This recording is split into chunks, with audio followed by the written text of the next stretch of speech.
Greetings everyone, in today's video I will show you how to remove limitation from PayPal account.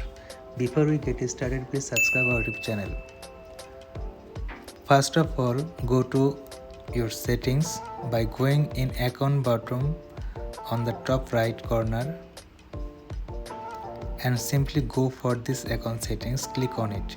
Once you are here, you have to go for these limits in the account access.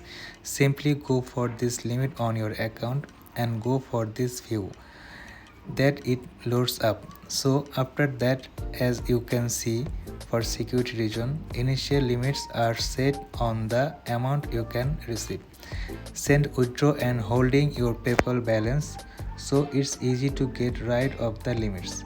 We just need a bit more information, so you have to give more information to the PayPal account.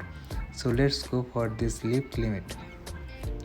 Click on it. So now as you can see, I have to link my bank account, but if you already here link a bank account, they will ask you to give further more information like your address, your additional account information, your bank information, something like that.